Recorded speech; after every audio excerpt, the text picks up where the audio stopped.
Hello Tubies. Sorry I haven't been back here in a while, and I kind of have to rush through this video because I don't have too much time.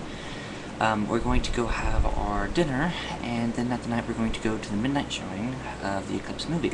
As you can see, I have my Team Victoria shirt, come join the army, and yes, I'm Team Victoria, I don't care what anybody thinks. But anyway, I am Team Victoria because Bella's a bitch for leaving Jacob. There we go, I said it. Alright. Sorry, that's just my view. But this is my vlog for June 29th. And I know I haven't been here in a while. I've been kind of busy with some things the last few days. But I'm going to go ahead and do this vlog now on my 3-card spreads for tomorrow now, because I'm going to be at the midnight showing of the Eclipse movie. With that being said, I'm here uploading musics and apps to my iPod or my iTouch, and remembered I had to do this video. So anyway, one thing I wanted to bring up on this vlog here also is I want you people to consider is that the aspect of death. Interesting thing I know to talk about, but anyway, I have a theory that any person who has dreamt has died, and the reason I say this is because, and I want you all to hear me out on this, because there's a difference between dreaming and astral projecting, but I mean astral projecting, not dreaming, I'm sorry. When one astral projects, and there's a difference between dreams and astral projection. The difference is that a dream is not controlled, and an astral projection is generally deeper, more defined, memorable, and controllable.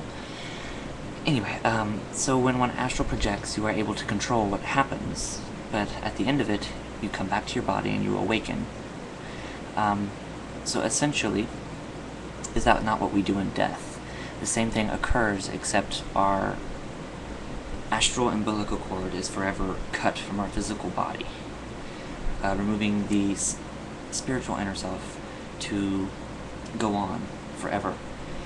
And the wonderful thing about death is it's whatever happens in the afterlife is what you create in the afterlife. But if you certainly believe you're going to go to heaven, then you're going to go to heaven. If you believe you're going to die in a fiery hell, if you're going to burn for eternity in a fiery hell, then that's what you're going to manifest. If you want to see the Norse, I don't know, I'm just making this up as I go along, but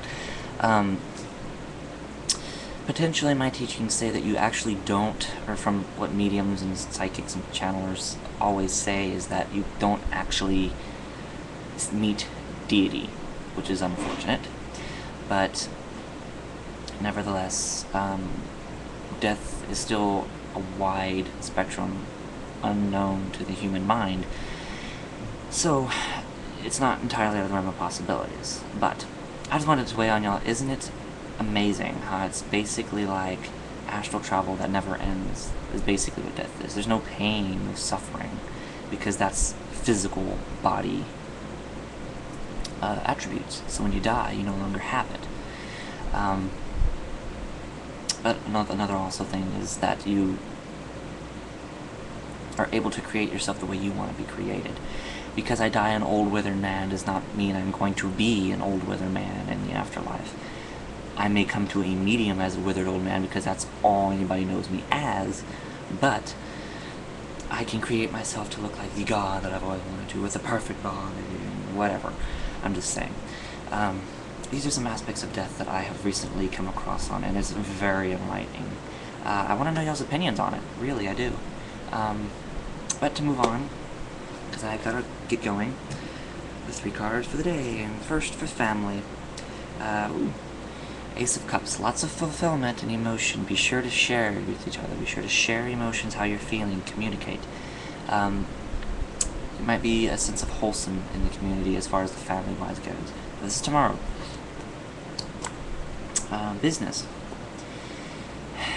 Business teaches that we need to learn to get in a cycle flow. This is the Queen of Cups. We need to get in a flow, a system that we need to understand in our business world, so that we can get things going in the right, proper, positive direction. That's tomorrow in business. In finances, ooh, that's good. The 10 of Swords. Still tight pockets. Still tight pockets tomorrow. Pension pennies, always pension pennies. So, we might be experiencing some worries as far as our finances go, but we also have to always worry that, or always have to know that there's always going to be an end to our worrying and our desperate need for more finances. We are in a war, we are in a recession, trying to come out of the recession. I'm not getting in politics because that is an area I do not like to touch on my channel. And I'm really trying to upkeep that to the best of my ability, but there is a light at the end of the tunnel is my ultimate ruling. But yeah, those are our 3 for tomorrow, June 30th. June 30th. And I hope everyone has a safe, magical night and day. Bye, everyone.